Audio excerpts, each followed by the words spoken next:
Welcome in to this Tuesday edition, the Oxford Exxon podcast. Chase Parham and Neal McCready. We are remote for multiple reasons today, as you're aware. Neal in recovery mode, and all the ice and snow, or mostly ice, on the ground still today and probably tomorrow and the next day and the next day and the next day and the next day. I don't know when it's going to get out of here, so it's okay. The show must go on. We'll talk about Ross Bjork this morning. Continue to fall upward at just the right time, it looks like. Likely headed to Ohio State. Kane Wommack, the new Alabama defensive coordinator. Maybe an interesting thing going on in college sports from that standpoint, NFL playoffs, and much more coming up on today's show. So all that and more for you. The Oxford Exxon, Highway 6 West in Oxford. You know about the lunch specials, $5.69, couple sides of bread, any size fountain drink on those. The Beer Cave. Head in, get some goodness. If you're out and about, they're open. Stop in, clean convenience store. Fill up on gas. Stay safe out there, though. Not many people out on the road right now, as plenty justified. They are a mess here in Lafayette County. And again, the Clark Ford Studio, Clark Ford's in Amory, Mississippi, 662-257-1900, Highway 25 South. Corey wants to be your car guy, wants to be your truck guy. He's been a friend of ours for a really long time, a great partner. Let him help you no matter where you are in the car buying process. He'll move you along. He'll get you informed. Maybe you buy a vehicle from him in the process as well. So that's Clark Ford in Amory. Again, 662-257-1900. And Neal joining me on the Campbell Clinic hotline. Campbell Clinic's in Oxford now, 2608 South Lamar Boulevard, Suite 102, just across the street from the cottages at Hooper Hollow. Campbell Clinic provides full-service orthopedic care, everything from sports medicine to foot and ankle surgery, spine, total joint care, pediatric orthopedics, physical therapy, and more. To book an appointment, go to campbellclinicoxford.com or call 901-759-3111. Walk-ins always welcome at the Campbell Clinic, Monday through Friday, 7:30 a.m. to 4 p.m. Yeah, still a lot of ice. I think the precipitation is out until Thursday here in Oxford, but it looks like it's going to rain or do whatever it's doing again. It's getting over freezing on Thursday, but then there's a good chance that need to bump my volume up. Okay. There's a good chance that it refreezes on Thursday night. So I mean, I will be blown away if kids are in school at any point this week. I just don't think that's even a possibility, even though it's just Tuesday. You could get the sled out yesterday, get some stuff done from an entertainment, but you're not out there very long because it's just so cold. And I was looking at my watch a second ago. Today in Oxford, the high is 16, the low is 2 tonight. So 2 to 16 here today. That is not optimal weather for getting out and about.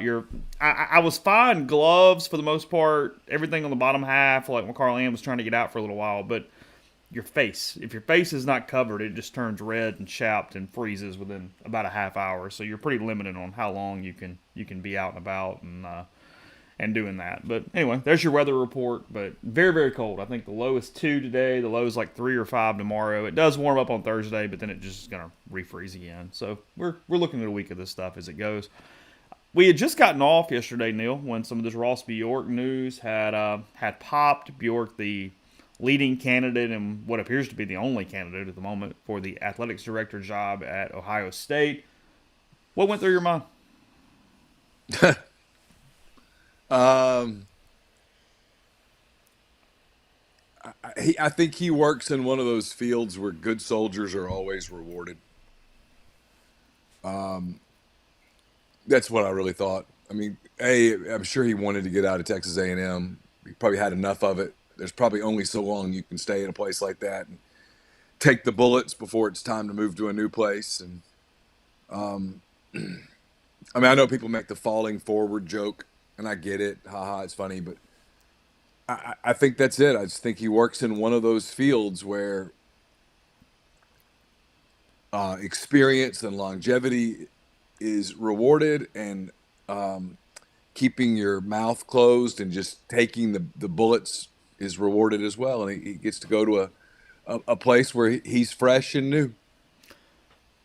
Well, there's a bit at these high profile universities, all SEC, Big Ten jobs, that kind of thing. There's a certain Roger Goodell element to it. Is protect people, be the face, do this, do that. Bjork does that incredibly well. And there's a few things going on, and maybe Mark in the stream can add to this a little bit because he's obviously more in tune with Ohio State than I am on a day-to-day level. But I've read a little bit. New president there, chancellor, whatever they call him. didn't necessarily just want to go with one of Gene Smith's proteges, somebody who was kind of connected to the establishment, wanted to do an outside deal from that standpoint. Bjork makes a lot of sense from a suit standpoint. And I was talking to, I'll give Jeffrey credit. I was talking about this yesterday, and he goes, in today's world of college athletics, sure, we always talk about these coaching hires and things, but boosters are so involved with those. That's never some independent unilateral decision based off an AD. Ross didn't choose to give Jimbo any contract or anything else. He's told what to do in that aspect, and he's right. He raises money, he's a good face, and he gets stuff built. And at the end of the day, that's a lot of what an athletic director does at a university is pushes forward projects, gets them to completion, and raises a lot of money. And he is, and I mean this in all the positive, actually. I'm not even making a joke. He is very adept at realizing the time to get out of a place and doing it prior to hitting his reputation. Yeah. He is really good at knowing when to move on. And that's not always, quitting or moving on is not always the easiest thing to schedule out. And Ross does a really good job of that.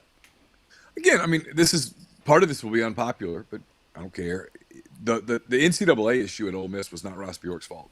At no point was any of it Ross's fault. It was Hugh's fault. It was Vitter's, not Vitter. The who of the chancellor, was it Vitter? I don't even remember. It was yeah. Yeah, it was just they had Dan Jones and then Vitter. Their response by the time Bjork got here had already been determined, and then Freeze was an utter idiot in the process. And no, that won't lead to Hugh calling me. Hugh doesn't pick up the phone and call a journalist the first time someone says something. It just doesn't work like that. No matter how many people tell you that's what happens, it's not true. At A&M, I mean, he's not the reason Jimbo failed.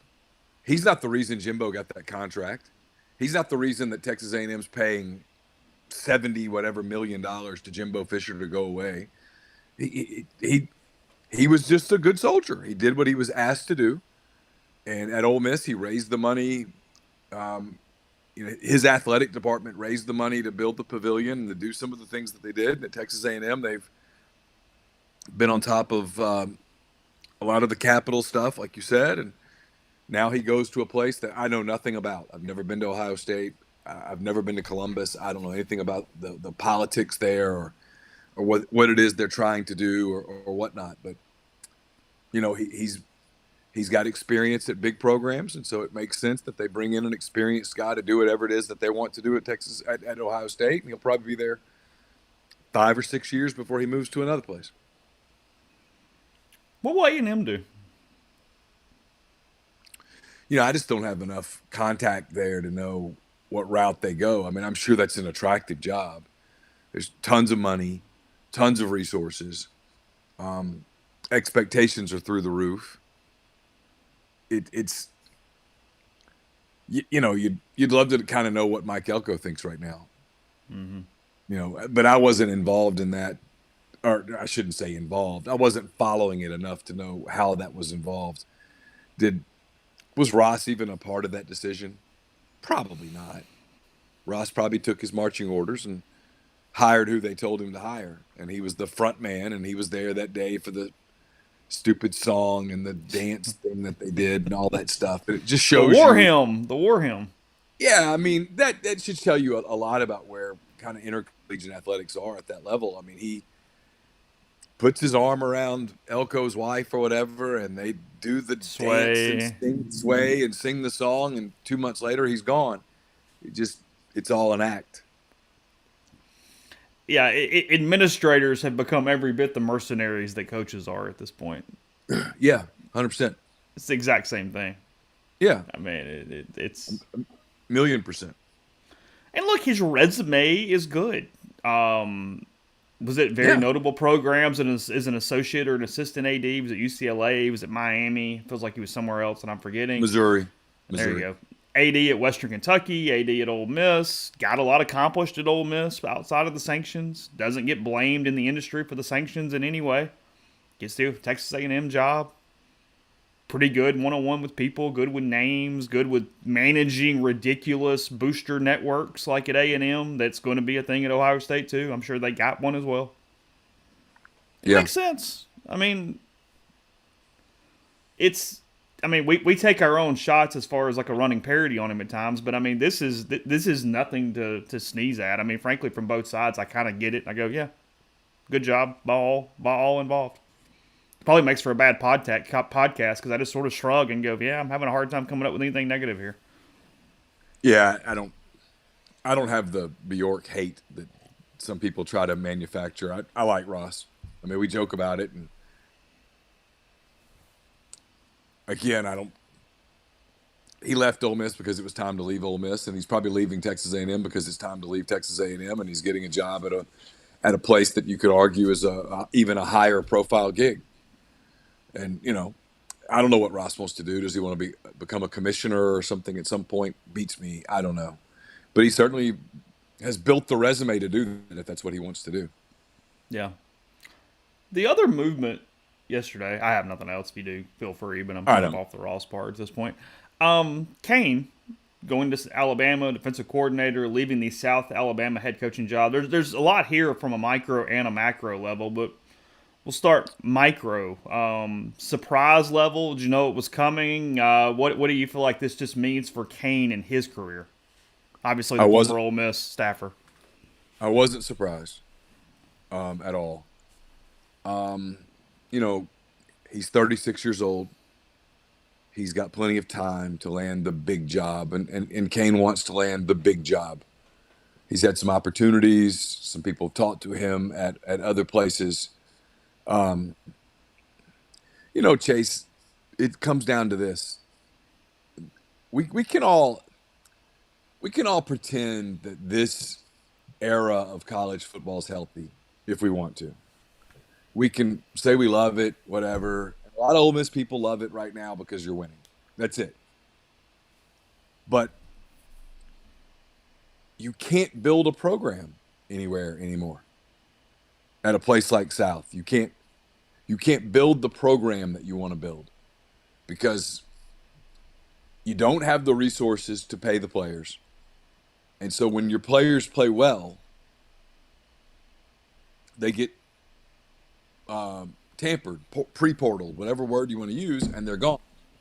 And so you're left just to kind of continue to redo that. And that's, I think, to highly competitive people who want to win big, who want to be part of something big. I think that's disheartening.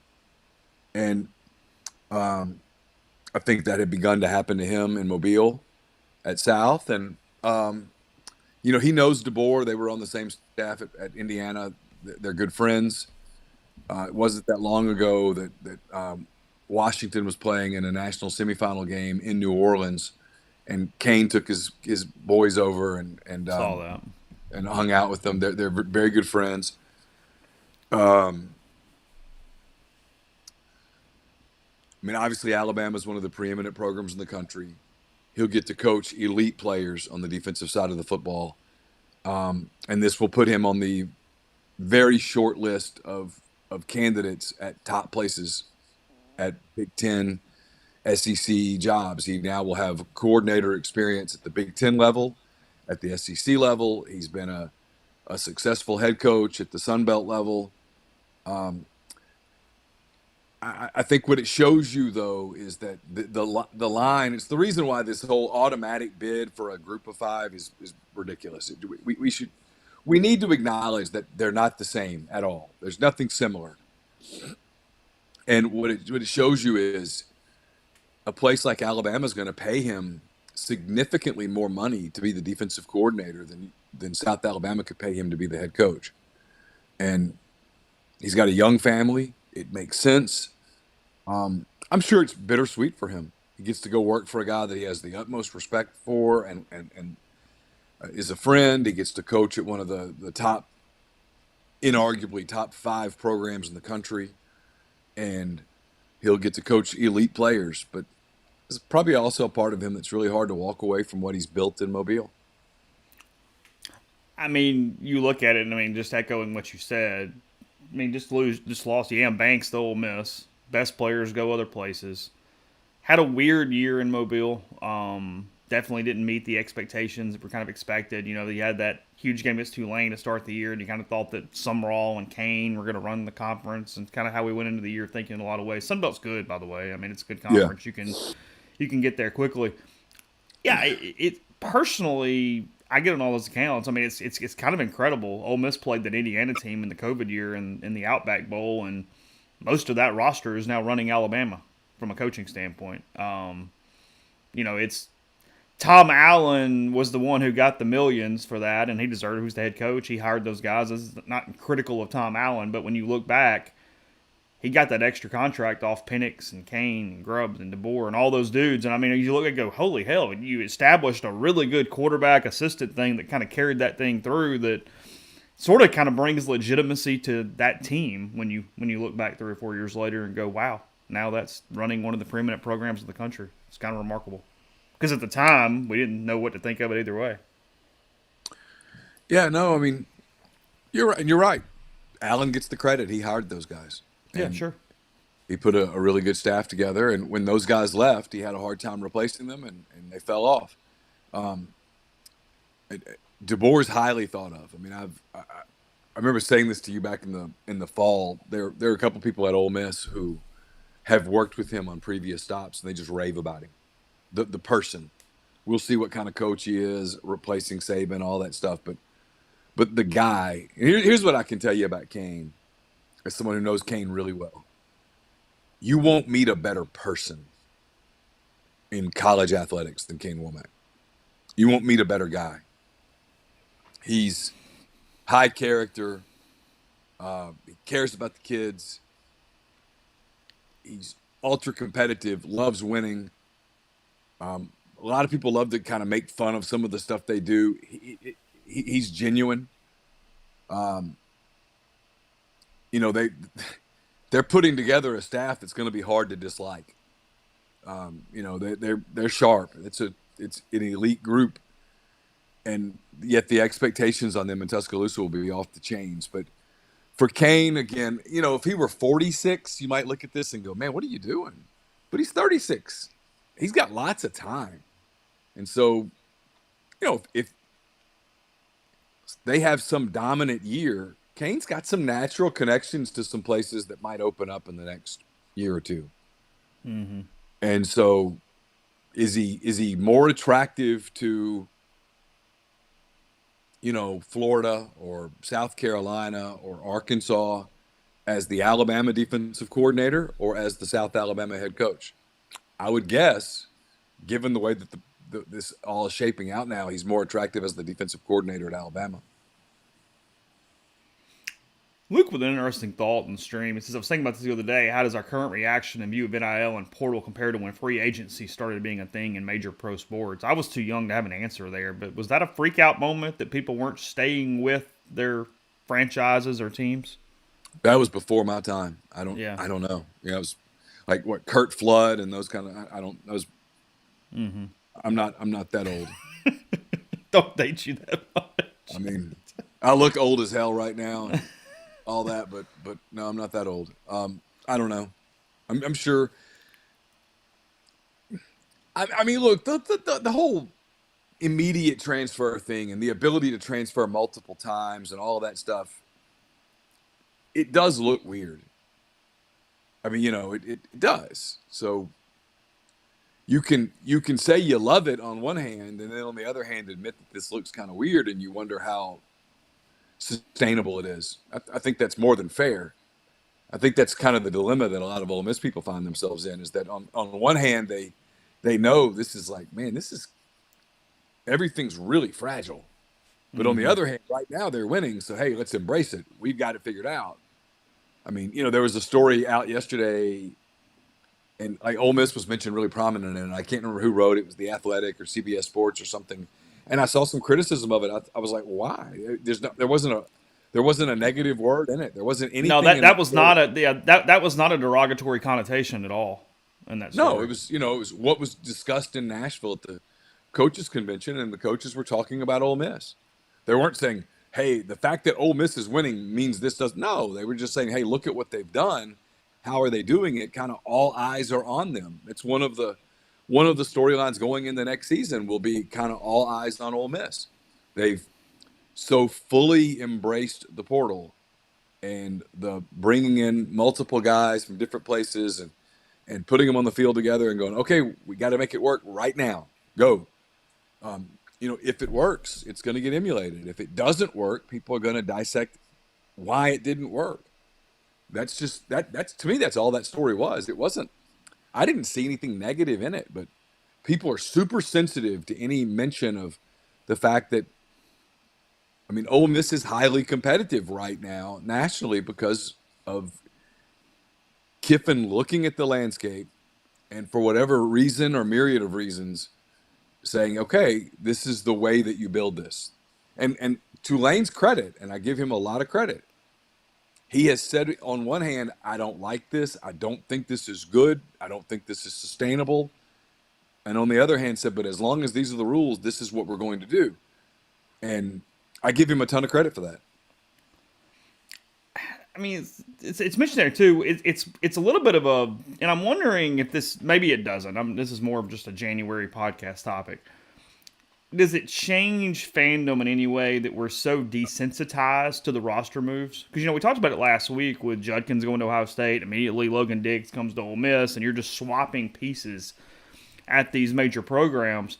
But then, as Luke mentions in the stream, Ole Miss has lost 2 players in the past week and a half they thought were going to be on their roster that they got in the portal this offseason, this month. Tamarion McDonald going to Louisville, and Cam Richardson going to the NFL draft after choosing a different school in the portal. We're quickly getting to it all just being a bunch of chess pieces, even more than last year of not knowing the guy. Forget not knowing the guys. Forget knowing literally who it's going to be. I mean, Ole Miss is in a disadvantage right now, which is not a criticism, but it's just almost a funny anecdote. They're in a disadvantage because of the length of their intercession, because they can't get kids into school faster to go ahead and lock them up and have it done. Because like somebody asked a minute ago, could Yam Banks go to Alabama? The answer is yes, 100%.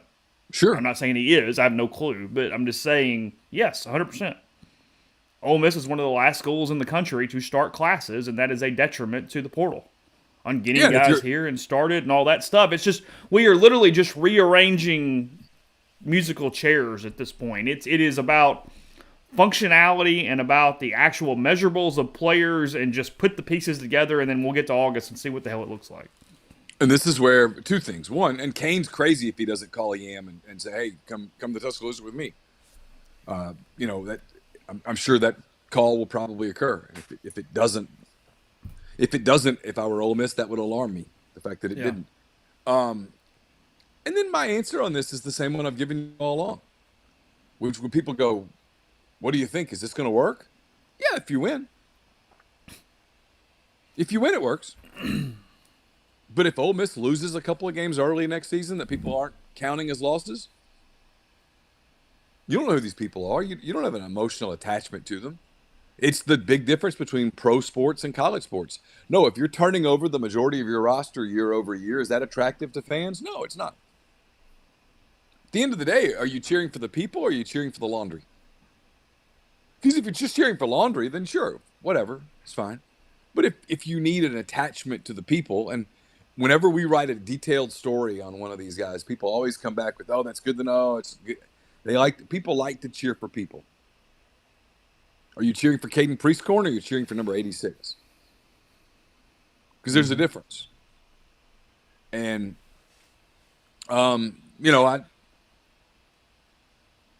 I think one of the things that makes pro sports appealing is that you cheer for the same guys for years. The Matthew Stafford coming back to Detroit the other day. It was a story because he'd spent more than a decade as the Lions quarterback. For the longest time, he was the face of that franchise. I don't know that you're going to get that at the college level. Why will Jackson Dart be so popular going in the next season? It's his 3rd year as the starter. But it's the way it is right now. Jackson Dart will have started more games at the end of his career, assuming injury or nothing happens, than Eli Manning. Yeah. And he becomes a rarity in that regard. I mean, there's a lot of guys that are going to be – you it's now we're gonna have guys that are on their third team, right? Third, maybe sometimes even fourth team in college, and no one thinks much of it. If that becomes a mainstream thing, I just don't know that that's super. I don't know that that's super attractive to fans, but maybe it is. I don't know. I'm not. I can't. I mean, I can tell you as a Cubs fan, I like cheering for the same guys. Part of what made 2016 fun was that that team had built up together over 3 or 4 years, and when they achieved that in 2016, you were cheering for the same group of guys, including a group of guys that had lost a bunch of games together. So I don't. We'll see. I don't. I don't. I'm of the opinion that it's not super healthy. I get why they're doing it. But again, we go back to the Kane thing. Why do you leave South Alabama? Because anytime you have a player that does anything good at a group of five program, they immediately become portaled. Mm-hmm. Everyone starts tampering them. They're doing your roster that way. And you can bitch about it. And privately, a lot of these guys do bitch about it. But publicly, you do yourself no favor when you complain about it. So you almost get to a place at a program like that where if you have a good player, you have to decide, do I play him? Because if I play him, everyone's going to see him and they're going to start recruiting him, and I can't afford to keep him. And then nobody wants to redshirt it. It's those jobs, those group of five jobs, are fast becoming minor league gigs. Mm-hmm. I just don't know how many of these big time coaches, and I think Kane and John and people like that are big time coaches. I just don't know how long they can truly embrace that without it driving them crazy. Yeah, coming from the stream, I think I agree with where it's going. He says it's really more about the connections with my family and friends around the games than the games themselves. I don't know who suits up. Just be competitive and win more than you lose. There's a segment for that. Yeah, Not healthy, maybe but so. it's a segment. It's more about your experience and whatever that looks like. I mean, look, it wasn't that they were worse or record. It really wasn't. When Breeze left the Saints, my fandom went down for a little bit because I went, okay. Sure. Peyton's gone, Breeze is gone, new dudes.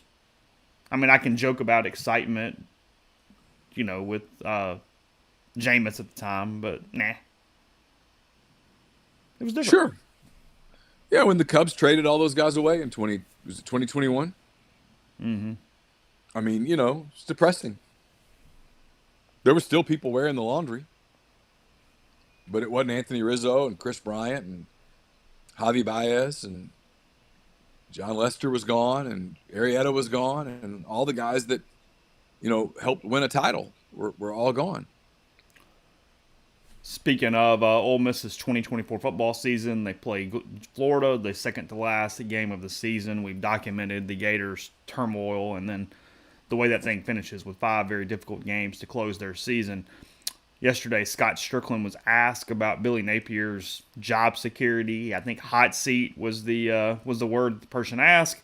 Strickland's comment, it's a made-up term. People can put them on whatever list they want. It has nothing to do with reality. Says that Napier made tough decisions, that they were definitely the right decisions. It's going to have a big impact. I get it. Comes back to the record. You make a field goal against Arkansas. You stop a 4th down at Missouri. The record is still not what we want, but it's a different conversation. The temperatures come down a little bit. Our overall roster is going to be older. Older teams beat up younger teams. You look at the teams that played in the college football playoff. There were a lot of veterans on those teams. One of the keys in college football, really, and all college sports these days, you need to be old, and you need to figure out a way to stay old. His overall thought is not incorrect. Older teams do absolutely make a difference. Ole Miss has done well with that in the portal. Crap players are still crap players as they get older. Florida's going to lose football games next year. Yeah. I mean, everything he said is right. But when we do if we just change these 6 games, okay, but great. But then they lost some of their better players to the portal.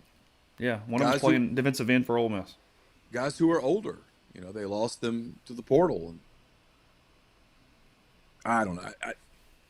To me, that's a job that a lot of young coaches who are going to get talked about for that gig probably need to be doing in some of their free time. Need to be doing some homework on it. What's their collective situation? Do they have a taste for it? Have they caught up with it? Again, Where Ole Miss deserves a ton of credit, man. And we've done it. We've written tons about it. Brian had the big long story about the collective back in December. Ole Miss embraced the whole collective thing before a lot of people did. There were multiple programs, not just one or two, multiple, that gambled that, hey, this thing's going to get regulated. It's never going to get to the wild, wild west stage. It's going to be okay. And they were wrong. Ole Miss gambled that it was not going to get regulated, that this is where it was headed, and that you better go ahead and hug it. And they did. And so that's where Florida is right now. Is where do you stand on this? Are you still hoping that Washington intercedes? I don't mean the University of, I mean D.C., Congress. Are you hoping that there's some federal legislation that stops some of this or that slows some of this? Because if that's what you're gambling on, good luck. And it kind of feels that way with Florida. They're not embracing the fact that the players are all mercenaries and that this is all about money and really nothing but money. They're having a hard time dealing with that. That's not what they want it to be, something deeper or more significant than that. It's not. It's all about money right now. Ole Miss has done incredibly well because Ole Miss has done a great job of raising money in multiple ways and being able to be very competitive in terms of paying players. That's why they're winning. Would a prominent position coach be better off waiting on a coordinator job or taking like the South Alabama job? Who takes those jobs now? My guess is it starts becoming older guys who Oh, are on the backside of their careers. It's my guess. that makes sense. I mean, I think 2 years ago, if you had told Kane that his next stop would be as a coordinator at the SEC level, he would have assumed that he Oh failed. crap! Yeah. He would have assumed that he failed, and he didn't. But South Alabama can't pay Kane Wommack $2 million. Look, I had a. This is relevant to the conversation. I don't think you and I even. I don't think I mentioned this to you because it had no relevance to anything we were talking about at the time. I had a really good friend of mine who's in athletic administration at the college level was asking me some NIL questions, and he had gone to South Alabama's collective website, just sort of looking at smaller programs and kind of what they were doing from that standpoint. Their website had not been updated to even reflect that you couldn't be nonprofit anymore. South Alabama's collective literally was still on the front page advertising that everything was deductible and nonprofit, which is something the Grove Collective got right that A&M and Arkansas have had to change. I mean, it's been a huge topic inside collectives for a while now, and no one had even just gone to their website and updated that's not the case. And you went, oh my God, you're not even behind. You're not even trying because you can't. Yeah, I mean, look, it's been a while since I've lived in Mobile, but I'm still familiar with enough people down there, and obviously, I know people connected to that program. They're never, you know me, I'm not a big never guy, but they're never going to be able to be competitive on an NIL pay for play structure. That's the job that he did at that program, which is still a fairly new program.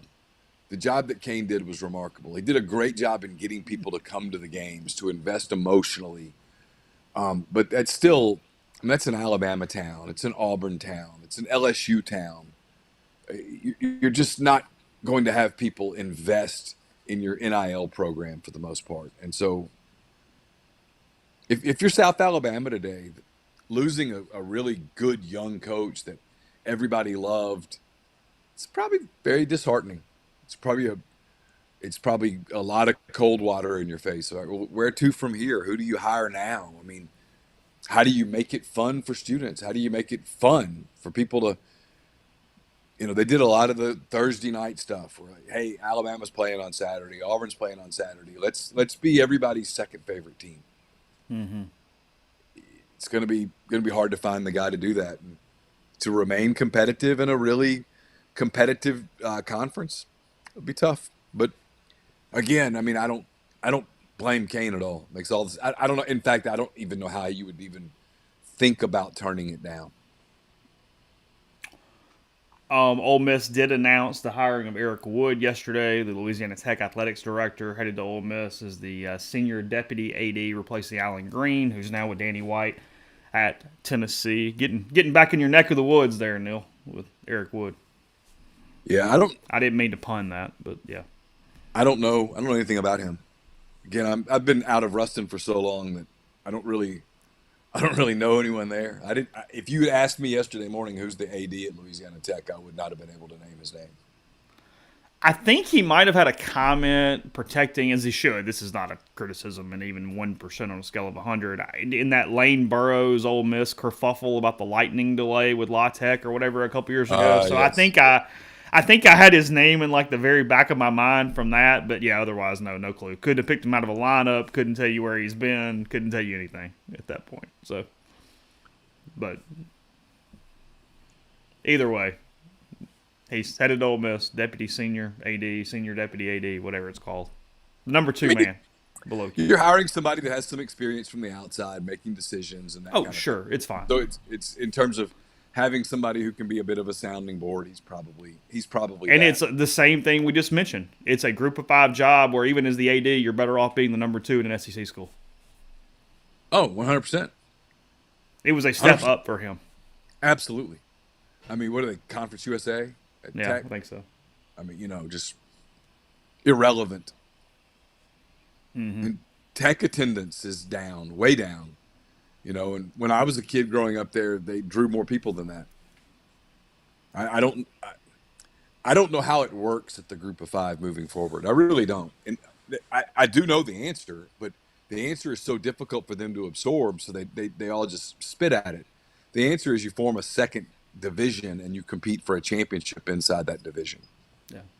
My man, Bobby Ray Gray, appreciate that so much. Super chat says, thank y'all. Mostly listen at work, so don't chat much, but appreciate you. Stay warm out there. Appreciate you. A lot of listeners who do not chat every day. Thanks to all of you. Really appreciate that. Huge thing from you. I do. I thank you for that this morning on this cold Absolutely. morning here in Lafayette County. NFL playoffs. Bucks get rid of the Eagles last night, 32-9. The Eagles.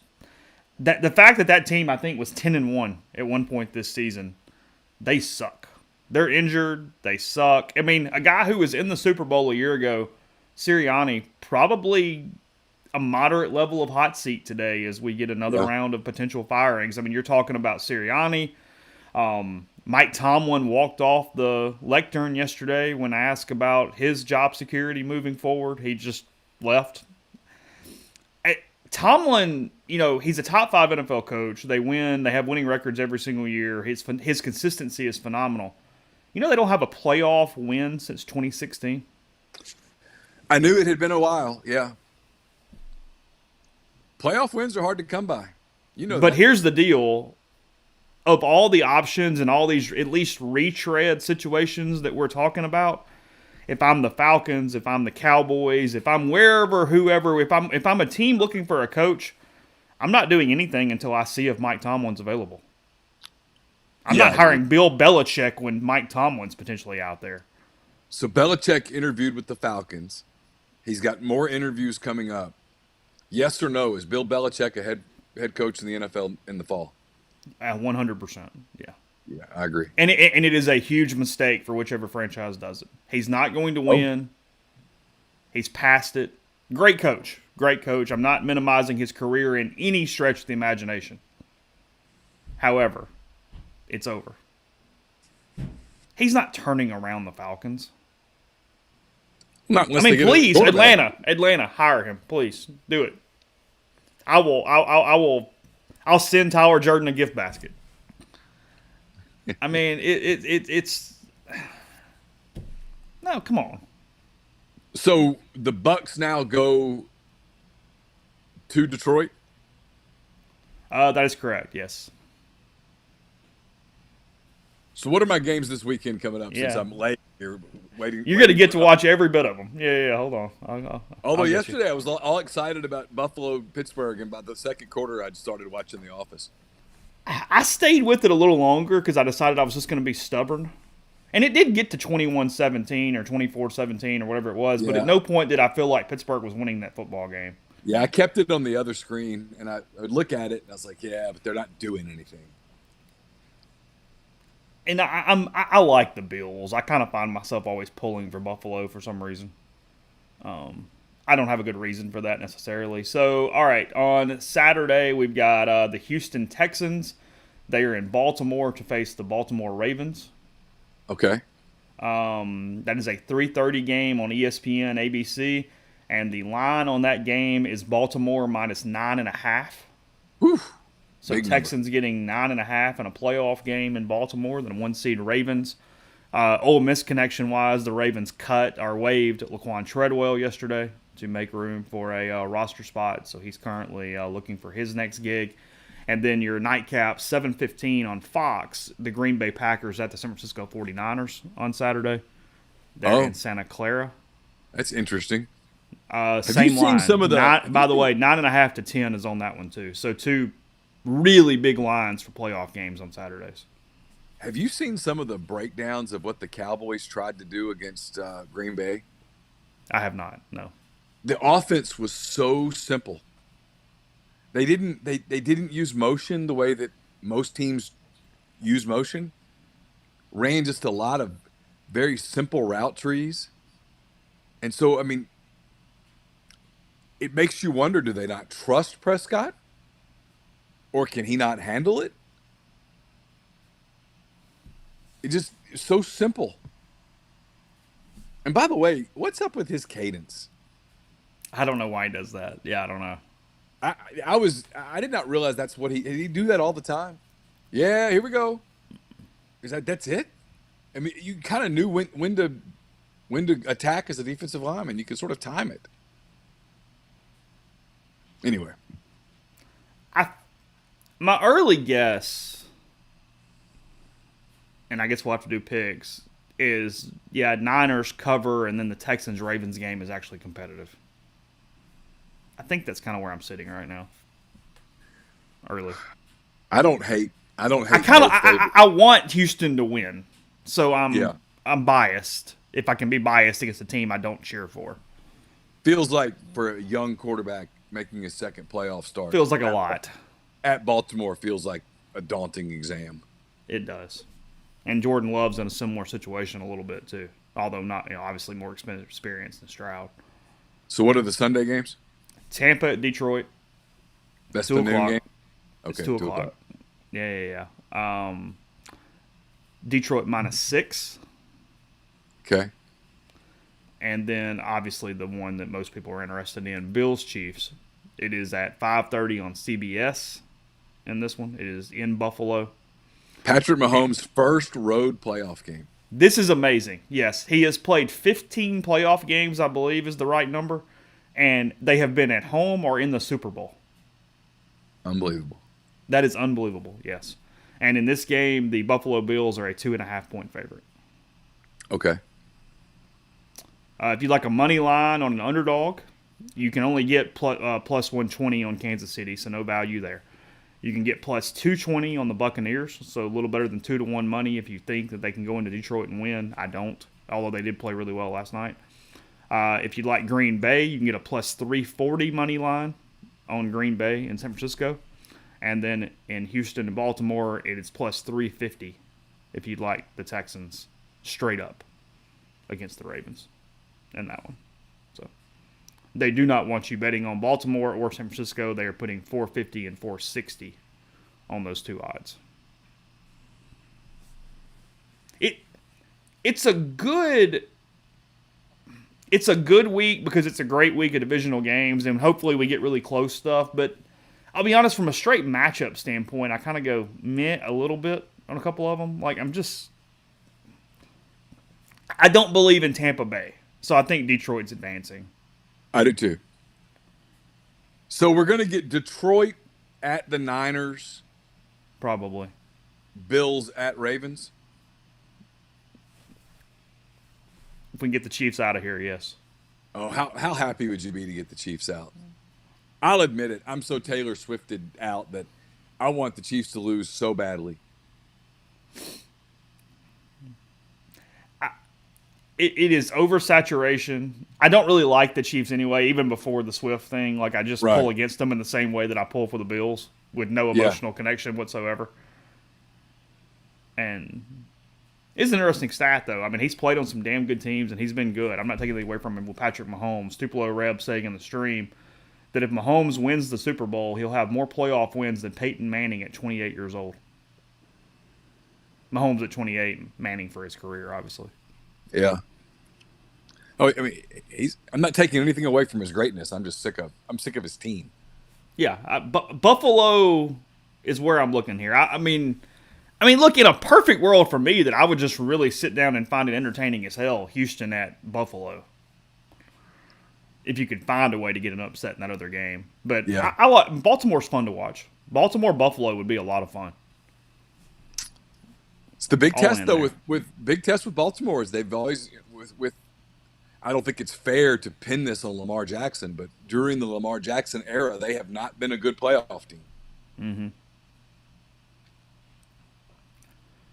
We'll hit more college basketball tomorrow, but just your schedule for today and tomorrow for anybody wanting to keep track. Ole Miss 2-1 in the SEC, and again they are at LSU on Wednesday night. One more note on the Eagles, by the way. Jason Kelsey has told teammates he will retire. So the Eagles Yeah. center, speaking of Chiefs, Eagles, and all that, he is finishing what has been a phenomenal career as a center in the National Football League. Got a ring, good career. Hell of a Tuesday, career. Florida at Tennessee tonight. That's at 4 o'clock Central, by the way. 4 o'clock today. Oh, Florida and Tennessee on ESPN2 at Thompson Bowling Arena. Missouri is at Alabama at 6. That's SEC Network from Coleman Coliseum. Georgia at South Carolina, I guess, is the game of the day. Both teams trying to make a push, exceed yeah. expectations that they have so far this season. So that's the Bulldogs and Mike White in Columbia. That game is at 8 o'clock tonight on ESPNU. If that's at 8, that's a 9 o'clock Eastern local time for that game. Ew. Yes. Ew, God. I hate the 8 o'clock starts. The Eastern teams really get punished in this SEC schedule They do. because they're starting 9 o'clock games. I mean, that's And just, then that's it's a lot stupid. it's a lot to ask of people. I don't know. I realize TV runs the whole thing, but come on. It's like And then next week Texas. when Go ahead. Ole Miss plays Arkansas next week at 8 o'clock. I mean, I don't know why the TV people can't be smarter. That would have been a much better 6 o'clock game, 7 o'clock game. I realize the TV windows and stuff, but you're putting a lot of people back out on the roads at 11 o'clock at night to get back to Jackson and Memphis and wherever they come from. That's I don't know. It's just my opinion. And then tonight, yeah, I mean, it's said in the stream. I do. I think it's a must-win if they have any pulse at all. Texas A&M's at Bud Walton tonight to face the Razorbacks. Oh, is that tonight? Yeah, Yeah. 8 o'clock. Feels like a chance for A&M to get a road win. They're coming off of that emotional win over Kentucky. Arkansas is just bad right now. So that's a chance for them. That's a big shot for them. I still think A&M is going to be a really good team by the end of the year. On Wednesday, Mississippi State at Kentucky. That's the Bulldogs at the number 8 Wildcats at Rupp. That's 6 o'clock on ESPN2. Ole Miss, as mentioned, at LSU, 6 o'clock, SEC Network. You can get tickets as low as $2 at the Pete Maravich Assembly Center there in Baton Rouge.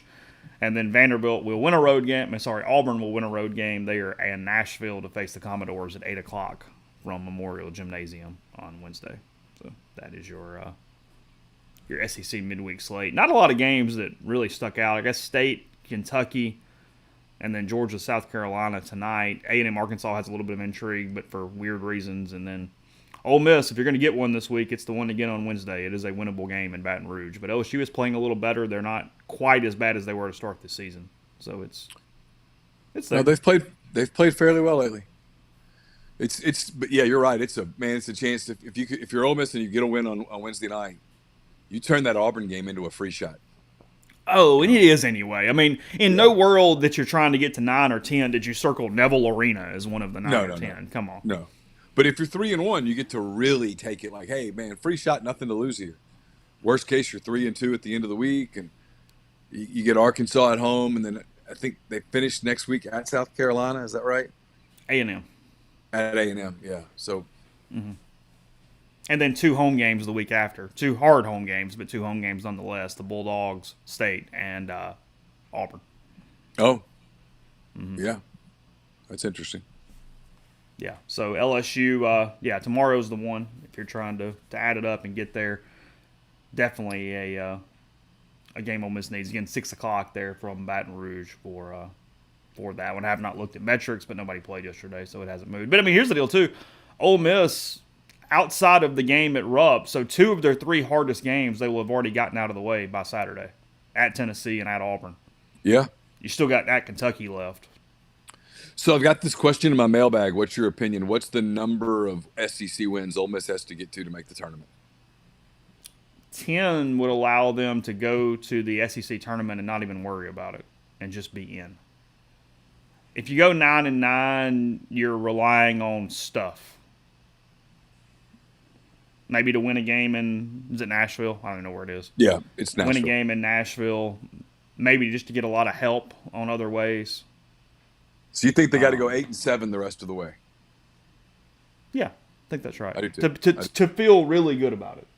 I do too. I think 10 wins get your ticket punched. 9 wins puts you very much on the bubble. Anything less than that, I don't think you're going to be in because of your metrics. Anything more than that, obviously, is gravy. Yeah, 8 and 10 will be hard to do because of the computers, I think. I agree. You can get in at 8 and 10 in the SEC, but it takes a little bit of a different case. And I don't know that Ole Miss has that. So 9-9 is 50-50. Yes, Ole Miss played Vanderbilt on Saturday grind at home. So yes, they have played a Saturday home game in the SEC at this point. Memphis is up into the top 10. Yeah, they've won. They beat Wichita. That win is looking a little better, and then Ole Miss got some help we mentioned last week with Central Florida beating Kansas there in Orlando to get that win over the Jayhawks as well. Luke, as we kind of close, I don't remember another case of that. I have to think about it, but he says obviously still waiting on Harbaugh. But in modern major sports, have you ever had a championship where both teams' head coaches were different the following season? That definitely does not happen very often. I'd have to think about it, but nothing comes to my mind immediately. He's going to the NFL, right? Yeah, I think so. Yeah. And they're going to hire Sharon Moore, right? I don't know about that. I don't have any idea about the internal dynamics at Michigan right now and whether they feel like, hey, we rode this Harbaugh thing all the way to the end. Maybe it's time to do something fresh. Are you just continuing the Harbaugh thing when you hire one of his assistants? Do you go get an experienced guy? Do you? I mean, look, the Brian Kelly rumors were out there for a reason. They weren't made up. Moscona didn't make that up. Do you go get Brian Kelly if you're Michigan? Do you run the risk of handing it to somebody who has no head coaching experience at all? I don't know. I don't know. We'll see. That'll get moved out here in a couple days. Harbaugh did interview with the Chargers yesterday, so we've had Belichick with Falcons. The Patriots have named Jared Mayo their next head coach. That was decided months ago. They already knew that was going in. If a change would be made, that it was going to be Mayo. That was literally in a contract. Coach in waiting in the NFL. Yeah. Kind of odd. So, anyway. Yeah. Basketball tomorrow, more NFL stuff. We'll see if there's any other NFL fallout from playoff losses over the weekend. And then look ahead, some more things as well tomorrow on the show. Got some other podcasts coming also. So, a lot of stuff coming up. Appreciate everybody on the stream. Again, thanks for the couple super chats there. Really appreciate you guys. Appreciate all of you every single day. And we will talk to you again very soon.